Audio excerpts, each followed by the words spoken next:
history, an invention which has been praised and denounced, served hero and villain alike, and carries with it moral responsibility. To understand the gun is to better understand history. It's called walking fire and steel rain. With the simple pull of the trigger, the effect can be sudden, stunning, and overwhelming. When an extreme situation demands an extreme response, the call goes out for modern machine guns and submachine guns. Rapid firepower, next on Tales of the Gun.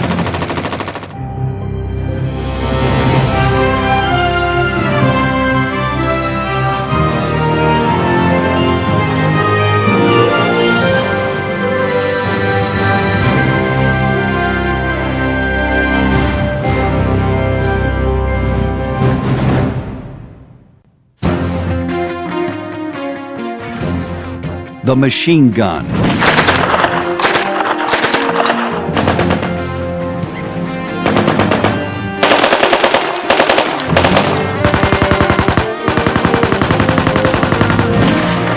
Its distinctive sound and destructive force have resonated on battlefields throughout the world for more than a century.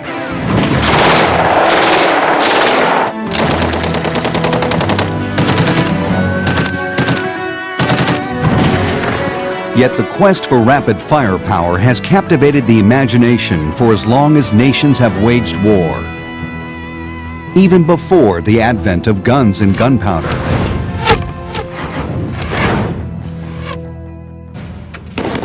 The first practical success was born on the front lines of the American Civil War. The Gatling gun and its offspring were state-of-the-art for nearly 50 years. Though highly effective, these early machine guns were heavy and cumbersome and had to be fired manually using a hand crank. Consequently, they played a limited, specialized role in the military.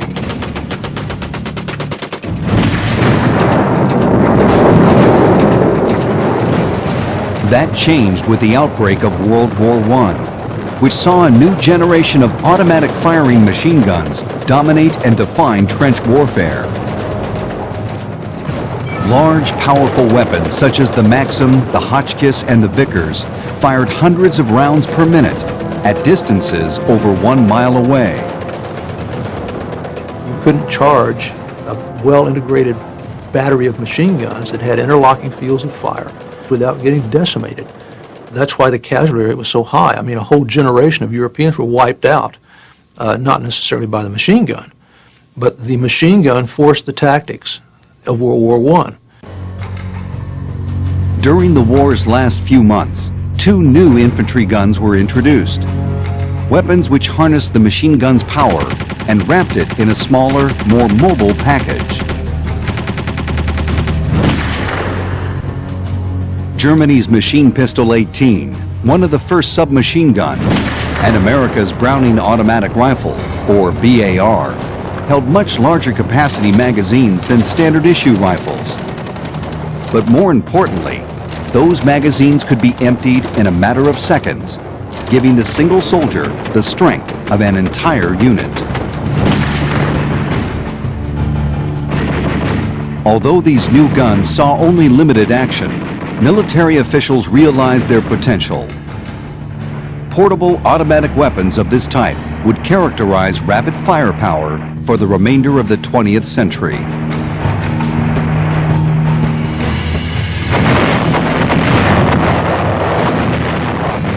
A generation after World War I ended, a new war erupted.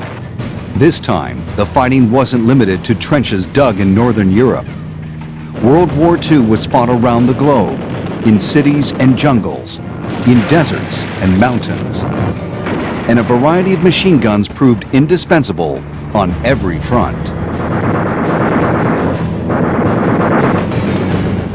Much of the war's fighting was done in very tight combat conditions. Firefights often took place at distances under 50 yards. In such close quarters, soldiers on both sides relied upon the quick response of a submachine gun. One of the favorite uses of the submachine gun was to clear rooms during city combat. In a typical attack, if we were adjacent to a room where we thought the enemy would be, an infantryman would lob in a hand grenade, it would explode, and very quickly our soldiers would move into that room with automatic weapons and spray them with fire in the hope of taking out any enemy that was left after the hand grenade had gone off. Building on their experience in World War I, the Germans were the first to issue large quantities of submachine guns, which they called machine pistols. The MPs were compact and lightweight, perfect for paratrooper units and mechanized vehicle crews.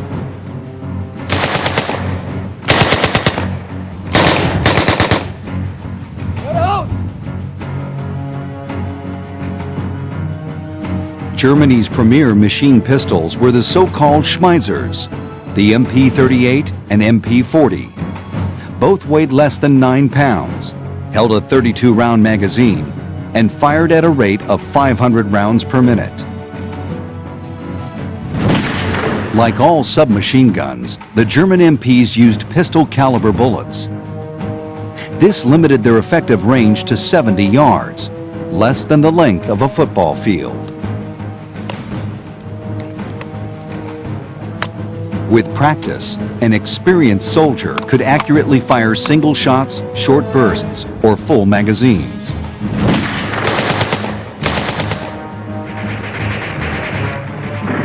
German assault troops carrying machine pistols were a virtual blitzkrieg, which often overwhelmed the opposing forces. You tend to see in the movies what we used to call in Vietnam spray and pray. Guys just spraying bullets everywhere, and that's a very good way to turn ammunition into noise. The appropriate way to use any fully automatic weapon is not to empty the magazine with one pull of the trigger, but to fire in short bursts. That enables you to achieve control and also enables you to achieve a higher probability of hit. The Allies were not as quick as the Germans to grasp the submachine gun's tactical value. It was only after the war began that military officials added one to their arsenal.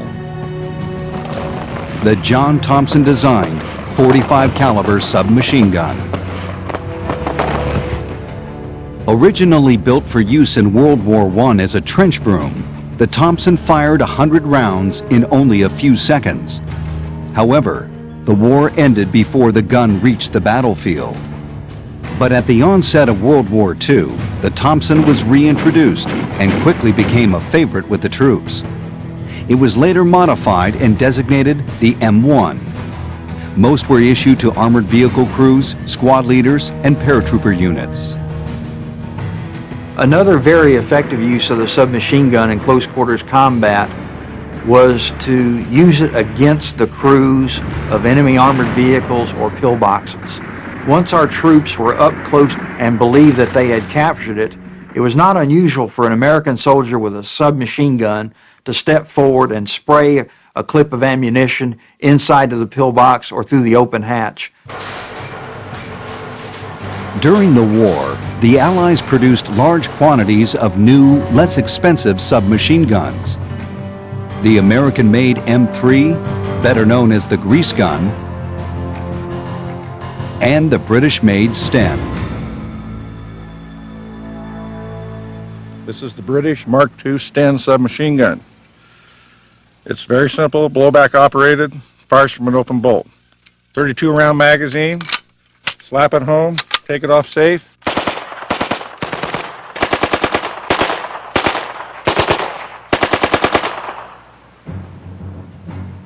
The Sten was designed using stamped metal parts and was built by many non-military companies, such as automobile manufacturers. British soldiers often dismissed the Sten as a cheap knockoff of the Thompson or the German machine pistols. It was dubbed the plumber's delight and the Woolworth's special. Nevertheless, it served the British Army's need to get weapons to the troops fast.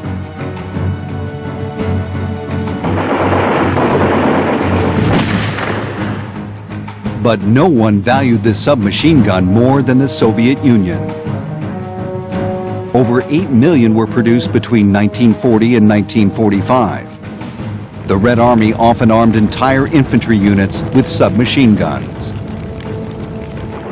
Its leader's idea of assault tactics was to send in enough men to overwhelm the enemy, and they didn't care too much about the casualty bill. If a soldier's life expectancy in battle was going to be measured in minutes, there was really no point in spending weeks or even months teaching him how to use a rifle. Instead, they gave them submachine guns, weapons that they could point and shoot, and they didn't need much training to use them.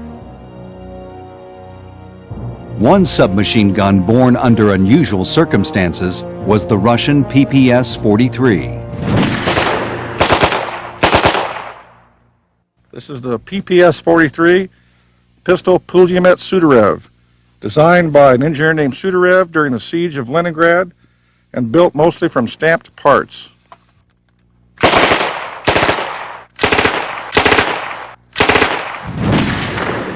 During the Nazis' 3-year siege at Leningrad, over 1 million PPSs were produced inside the city, and often rushed straight from the factory to the fighting.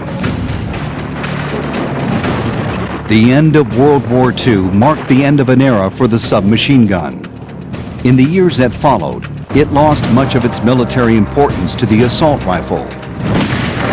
Versatile weapons such as the AK-47 and M16 combined the close-range responsiveness of a submachine gun and the long-range power of a rifle. Today, submachine guns play only a limited role in special forces operations. During World War II, the submachine gun was a specialized weapon, ideal for close-quarters combat conditions. For longer-range assaults and defense, infantry units depended upon the versatility of a light machine gun.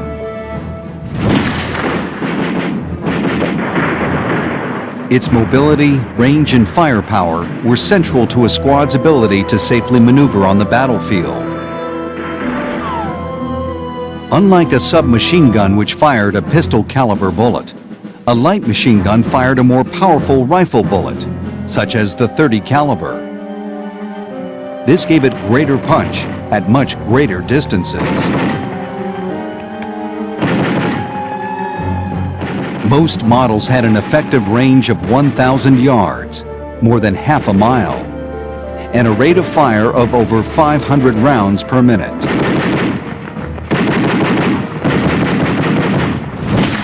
Befitting their name, most light machine guns weighed under 25 pounds and were often carried by an attached handle or wood grip. The ammunition was stored in magazines, which came in a variety of styles and typically held between 20 and 40 rounds. When measured in terms of battlefield strength, one light machine gunner was often compared to 10 riflemen. Ironically, the U.S. Army's light machine gun of choice was not originally meant to be a machine gun at all.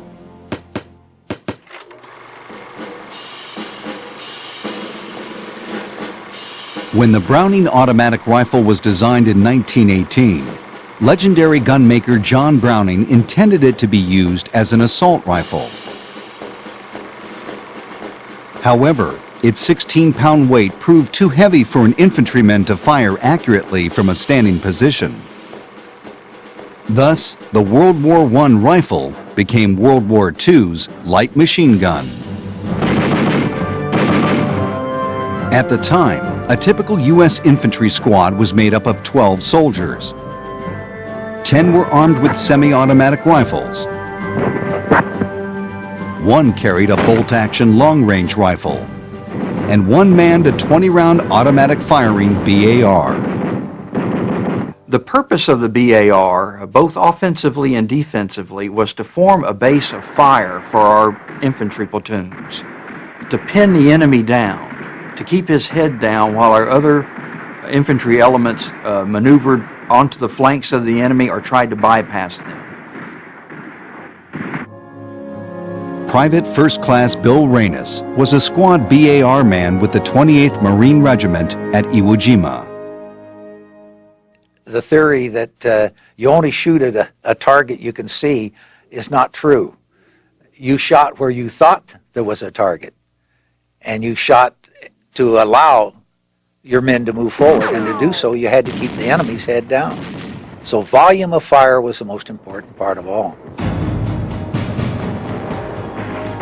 Frontline infantry squads were often the first to run into an enemy defensive position. Rather than assaulting it head-on, they again used fire and maneuver tactics. You'd use the BAR and other automatic weapons to try and keep the fire down coming from a bunker, and then a demolition man would move up and throw in a charge and follow up with a flamethrower, would give it a burst. The best light machine gun of the era was Czechoslovakia's ZB-33. Although the Czechs made fewer than 20 themselves, the British military adopted the design in 1937 and renamed it the Bren. Other armies soon followed suit. The British used it, the Germans used it, the Belgians used it. It was one of those guns that was so well thought out, so well designed, so reliable that everybody used it. It's just an excellent, excellent light machine gun. This is the British Bren light machine gun. It was used throughout World War II in all theaters of operation by them. This particular Bren, as evidenced by the straight magazine, is an 8mm caliber and was made to be dropped to resistance fighters in France.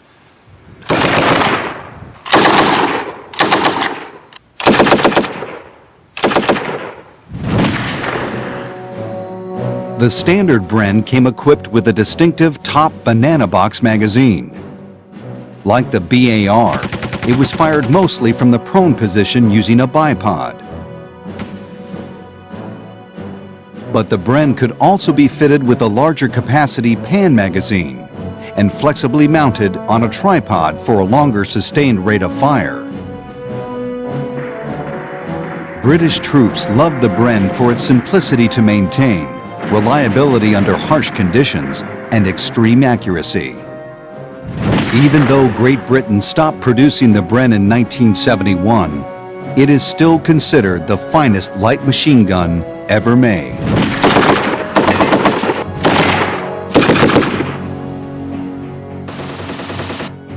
Another rapid-fire weapon critical to the infantry was a tripod-mounted medium machine gun.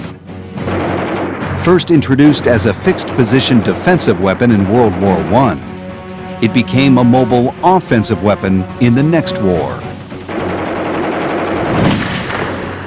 Unlike the magazine-fed BAR, medium machine guns, such as the 1917 water-cooled .30 caliber Browning, utilized 100 or 250 round ammunition belts. This allowed for much longer periods of sustained fire. The mediums were too heavy for an infantry squad to carry on patrol. Instead, special weapons crews were assigned to bring the gun forward and then set it up in position. When firing in support of advancing infantry, gunners used a series of manual controls to accurately pinpoint their weapon. You use the traverse and elevating mechanism to move the fire ahead of the attacking forces, so that as they move, you shift fires. They do the same thing with artillery. It's essentially shifting the fire as your friendly troops move forward. You shift the fires onto the enemy. One of the key things that the American Army tried to do was in placing their machine guns so they could reach out as far as possible and engage the enemy at ranges of up to 300 or 400 meters. Therefore, the enemy was exposed to fire for much longer periods during the attack of our positions.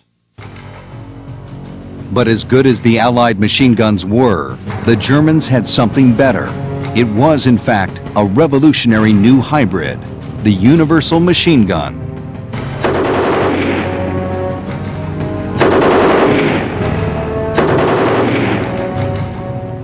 The MG-34, along with a later version, the MG-42, featured both the portability of a light machine gun and the sustained firepower of a mounted medium machine gun. without sacrificing the effectiveness of either.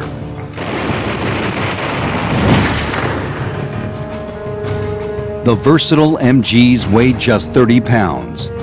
They could be bipod mounted for prone position fire, tripod mounted for sustained fire, or flexibly mounted for anti-aircraft fire.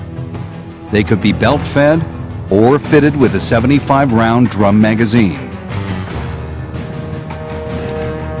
Perhaps their most amazing feature was their incredible rate of fire. An MG-34 exceeded 800 rounds per minute, while the MG-42 fired an incredible 1,200 rounds per minute. The noise in particular affected our soldiers. They said the high cyclic rate of fire of that machine gun sounded like a sheet being torn in two. In fact, many soldiers reported after the war that the sound of the weapon was much more terrifying than its actual effect.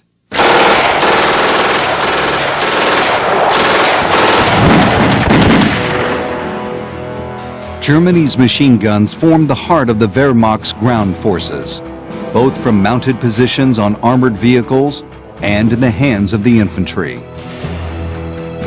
Everything that a German infantry unit did on the offense or the defense was around the advancement of the machine gun or the protection of the machine gun. They believed that the advance of the army depended on the advance of the machine gun.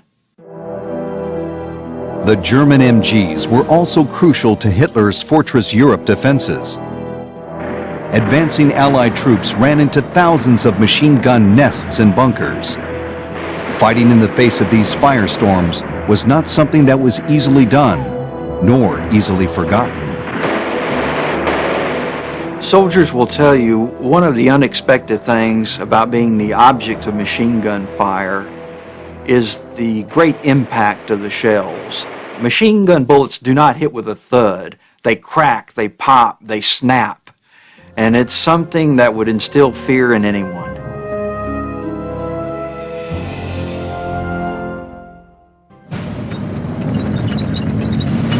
During the First World War, the tank was developed as an anti-machine gun weapon, employed to break through barbed wire and roll through trench defenses. Armies also placed machine guns on tanks, and by World War II, this configuration had permanently changed the nature of ground warfare. As with many machine gun-related advances, the Germans were among the first to mount machine guns on mechanized vehicles.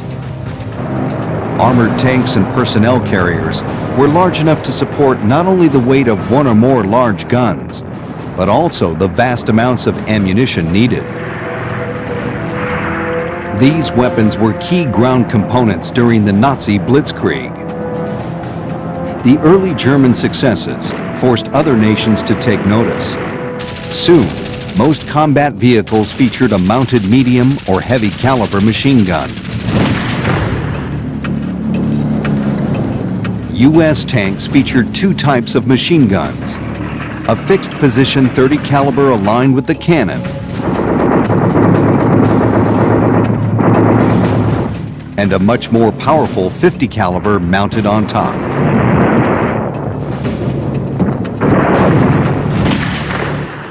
Although it fired at the same rate as a 30 caliber round, a heavy machine gun's 50 caliber bullet was much larger and traveled much further. Its effective range extended out to 3,000 yards, almost 1.5 miles. During the war, a variety of heavy machine guns were used, many of them left over from World War I. Among the more notable newer models were the Russian Dishka and the Japanese Type 92. Most performed well in both offensive and defensive tactics.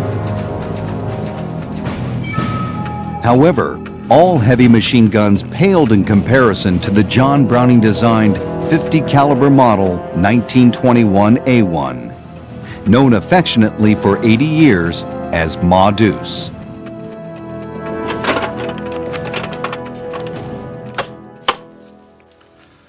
This is Ma Deuce, the M2 Browning 50 caliber machine gun, the most long-lived machine gun in the world. It has an effective range of 1 mile. It has a maximum range of 4.5 miles.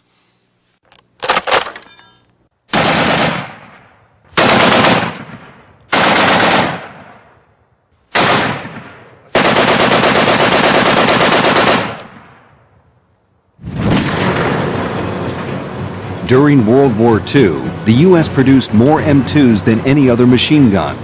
Most served in the air.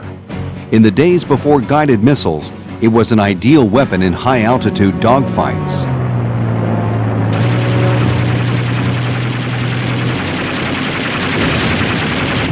Against ground targets, the M2's 50 caliber bullets had no trouble destroying Germany's trains, planes, and tanks.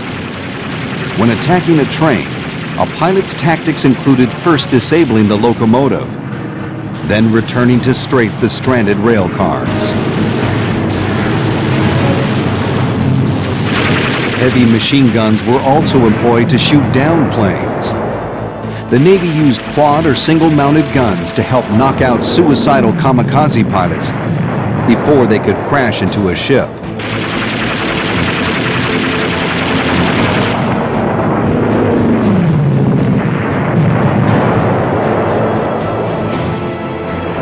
On the ground, vehicle and tripod-mounted M2s helped turn the Allies' civilian recruits into a poised, nearly unbeatable fighting force.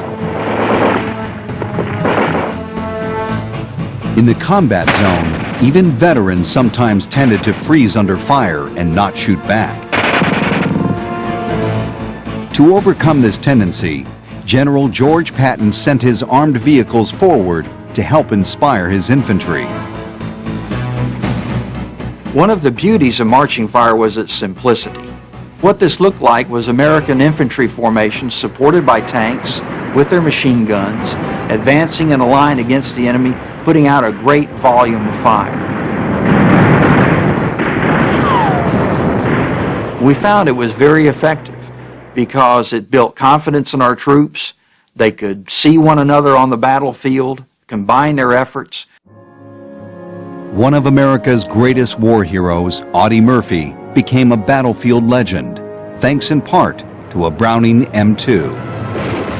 Audie Murphy's company was attacked by 2 companies of infantry, supported by 6 tanks. They were basically outnumbered 10-1.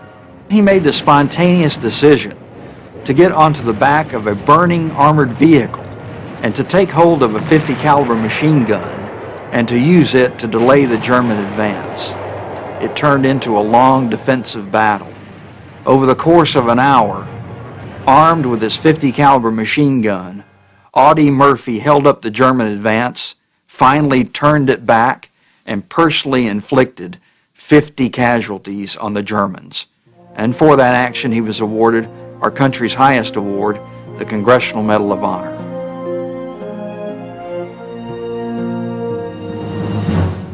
Occasionally, machine guns were mounted on jeeps and used in what Winston Churchill described as butcher and bolt raids. These attacks into enemy-held territory were a forte of Britain's Special Air Service in North Africa. On one memorable occasion, they used 17 of these machine gun-armed jeeps to attack a main Luftwaffe airbase. They drew them up in 2 parallel lines at the head of the runway and set off in formation, firing to each side at each aircraft as they came abreast of it. And they continued down the runway until they ran out of ammunition, blowing each aircraft to pieces.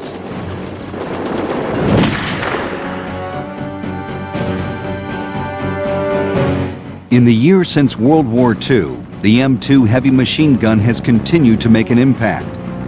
During the Korean War, soldiers used its devastating firepower to fend off mass attacks by Chinese troops wielding submachine guns and automatic rifles. The Chinese, when they start coming at you, they start coming at you in waves. We let them get about 1,000 yards. before you open up with it. At 1,000 yards, it's got a pretty good punch to it. But without this particular weapon, there would have been several instances where we would have been overrun. That this thing actually held them back. Today, 80 years after John Browning designed it, the Ma Deuce is still widely used by the U.S. and other militaries around the world.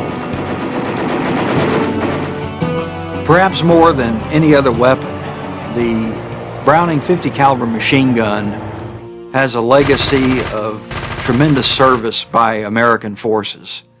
It still is the main weapon used by armored crewmen other than their main gun. The reality is the 50 caliber machine gun is one of the great weapons of this century.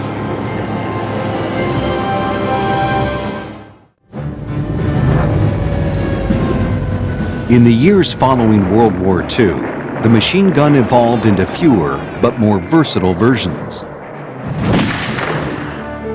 The arrival of Russia's AK-47 in the late 40s marked the end of the submachine gun and the beginning of the rapid-fire assault rifle. Weapons like the AK-47, along with America's M16, combined the large capacity magazine of a submachine gun and the large caliber round of a rifle.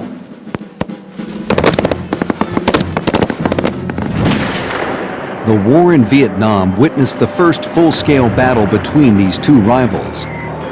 The variety of battle conditions, from close-range jungle warfare to more open-range attacks, proved to the world that the multifaceted assault rifle was here to stay.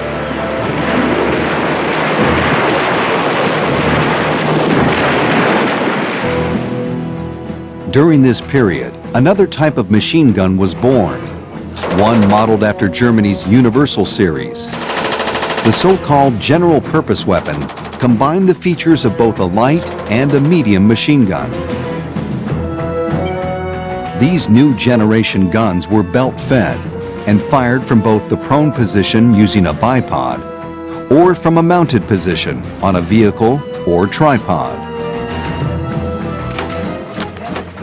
The most renowned general-purpose machine gun has been the Belgian-made Mitrailleuse de Puits Général, better known as the Mag 58. The 22-pound mag is lightweight, yet surprisingly powerful. From a mounted position, it can fire a medium-caliber 7.62 NATO round over 10,000 feet, almost 2 miles. The mag quickly became the most widely used general-purpose gun in the world.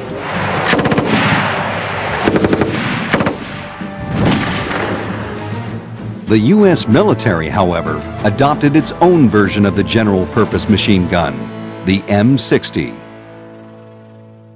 This is the M60 machine gun in caliber 7.62 NATO. It was used extensively during the Vietnam War. It replaced the BAR and the 30 caliber Browning machine gun.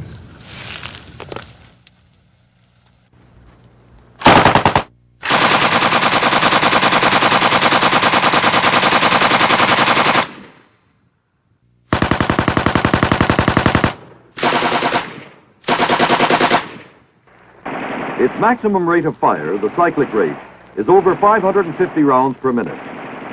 Initially, the M60 suffered from several design flaws, resulting in its well-known derisive nickname, the Pig. When firing from the fixed The position, main problem was that it was very difficult to change the barrel, and that's something that you have to do in a gun of this type, an air-cooled gun for use in the sustained fire role. You have to change the barrel every 250 to 500 rounds. Unfortunately, to change the barrel of the M60, you actually had to grab hold of it, and by that time it was probably getting on for red hot. in the delivery of fire. Although several design changes were implemented, the M60 never overcame its early detractors.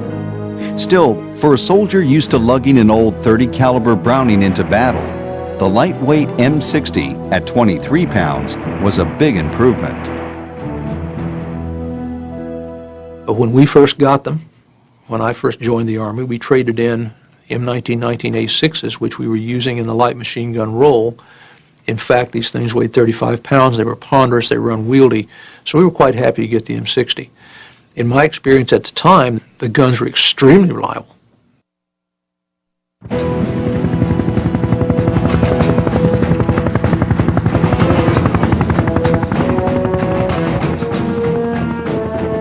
During the Vietnam War, the M60 played a role in almost every branch of the service.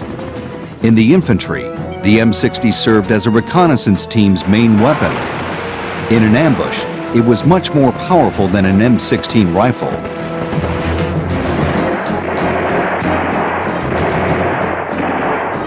If you were in a firefight, you want to keep that machine gun fit. You can take an M60 machine gun and you can cut trees in half with it. So, I mean, it's that effective because it's a 7.62 30 caliber round, much more powerful than M16s.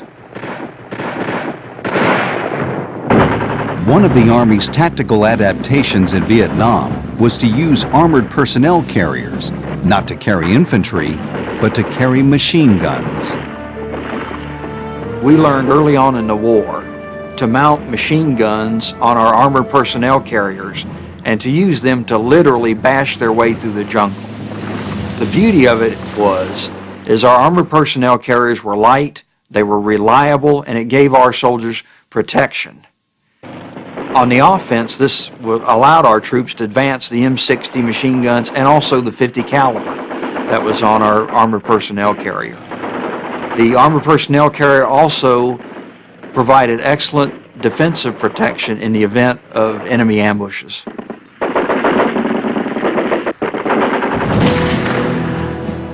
The general-purpose M60 also found its way up into the skies.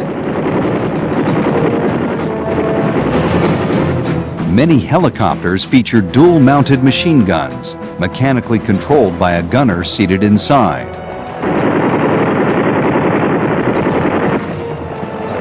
Their firepower saved many lives against an unseen enemy hidden in the jungle.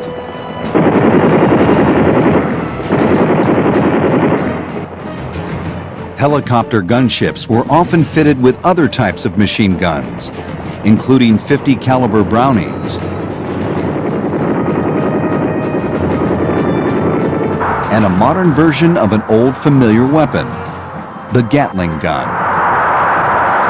The new Gatling was no longer hand-cranked, but was machine-powered. This enabled its rate of fire to exceed 5,000 rounds per minute. Gatling-equipped helicopters proved extremely valuable against both infantry and light vehicles.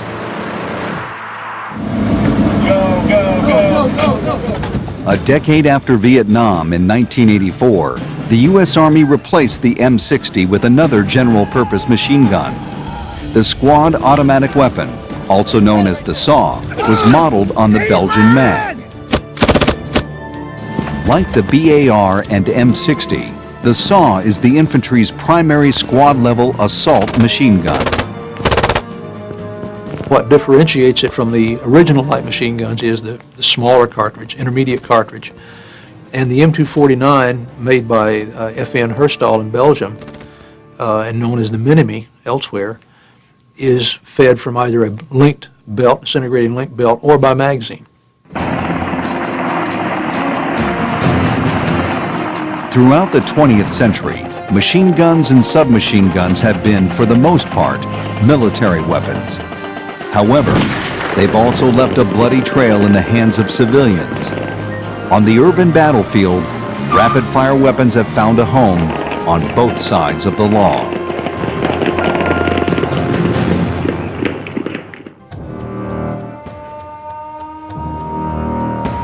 The rapid firepower of military automatic weapons did not go unnoticed in the civilian world. A small handheld automatic rifle or submachine gun was the perfect personal protection weapon. Unfortunately, its earliest adherents weren't police departments. During the 1920s and 30s, automatic weapons were first favored by bootleggers and bank robbers. Machine Gun Kelly, Babyface Nelson, and John Dillinger were just a few who terrorized the nation armed with a Tommy gun or BAR. The reign of terror reached an apex on St. Valentine's Day, 1929. A bloody gangland dispute left 7 men dead, mowed down under a hail of submachine gun bullets. The crime scene photos shocked the nation. Around the country, outgunned police departments began to upgrade their arsenals.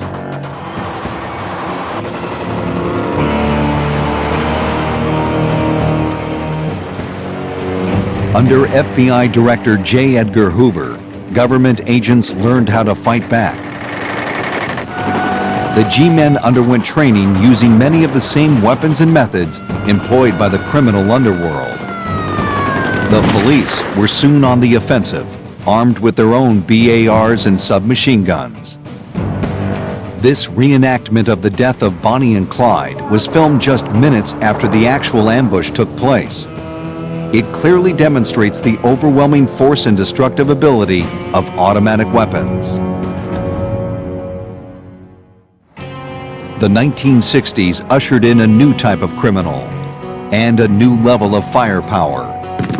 International terrorists and drug lords pursued their violent agendas, armed with assault rifles and new mini submachine guns.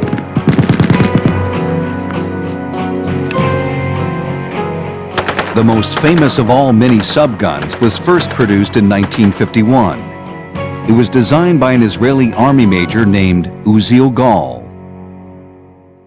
It set a pattern. It was a very ingenious design. It was able to be made very compact because the bolt telescoped over the barrel, and that enabled the barrel of the gun to be made very compact.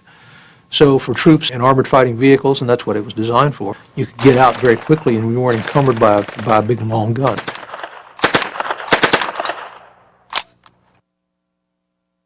Over the years, mini subguns have become virtually synonymous with rapid close-range firepower.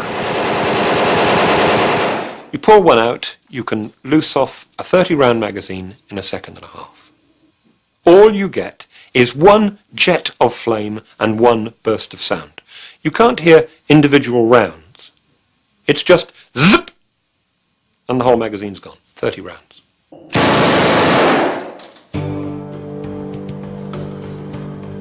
Feeling outgunned once again, police assault teams and federal agencies responded by acquiring assault rifles and mini subguns like Heckler & Koch's MP5.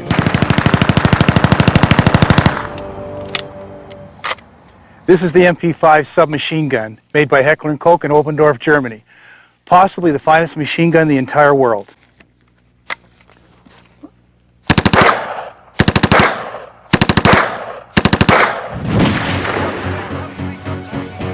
Since British SAS agents used them to end the 1980 Princess Gate hostage standoff, the MP5 has become a favorite with law enforcement.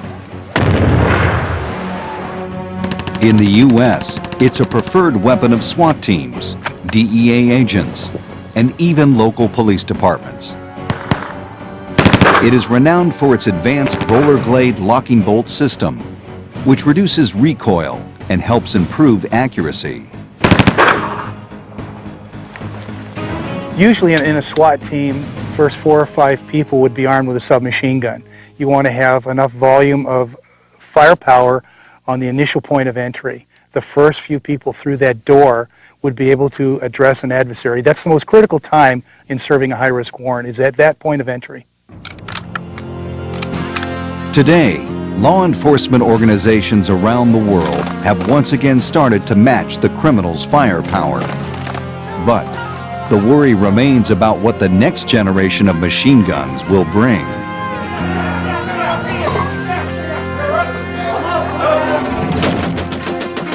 Over the years, the machine gun has served a vital role in nearly every conceivable combat scenario. More than any other single advance in weaponry, the machine gun allowed an individual or small group to dominate a battlefield. Under a hail of bullets and to a staccato beat, the machine gun and submachine gun changed the way armies fight. Today, when an extreme situation demands an extreme response, the call still goes out for rapid firepower.